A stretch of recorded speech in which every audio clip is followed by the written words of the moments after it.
All right, today we are going to be doing macroeconomics. We're using the Malthusian model from 1798. So it is outdated, but it's a great place to start. And it'll be a Malthusian economy. So this is the model we're going to be working with.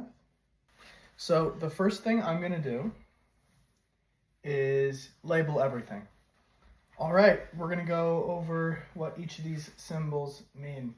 So YT is the aggregate level of output at time t. AT stands for the productivity level at time t.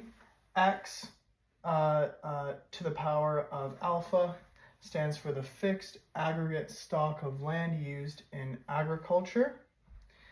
And NT to the power of 1 less alpha is the aggregate population at time t. So this is your base model to work with. And we're going to do one thing with it today. And then we're going to do one thing with it tomorrow, and so on and so forth.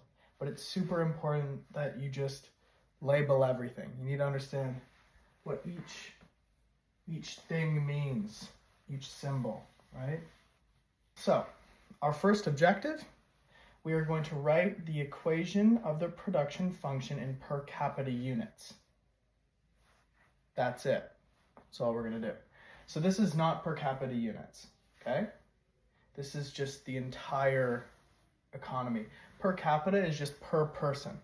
What we're going to do is we're going to put everything over n, right? Because this is the aggregate population at time t. So if we divide everything by the aggregate population at time t, we're going to get the per capita production function, okay? I think that's right. Almost. I guess you could put brackets over this. Okay, it's a little bit messy, but it's correct. Your aggregate level of output at time t per capita is equal to the production level at time t times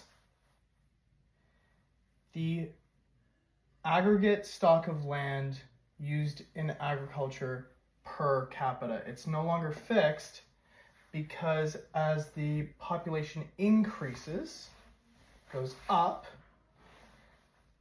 this will go down because that's the interaction right here, okay?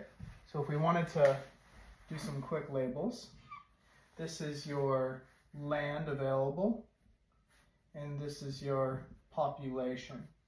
And because this model's from like 1 billion years ago, it was super important to have land, and everyone was using land for agriculture, and this was before the Industrial Revolution, which obviously changed everything. So this was really accurate for the time, because as the population went up, the amount of land went down. So it's no longer fixed. So it's at time t, because the population is going to fluctuate this, right? When it was just land, when it was just total land, you're assuming that you're not conquering other countries, you're not doing any of that stuff, even though at that time that was quite common. You just wouldn't assume that, right? So that's why this isn't at time t.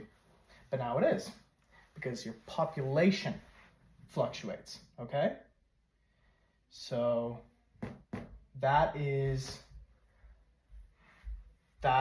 the,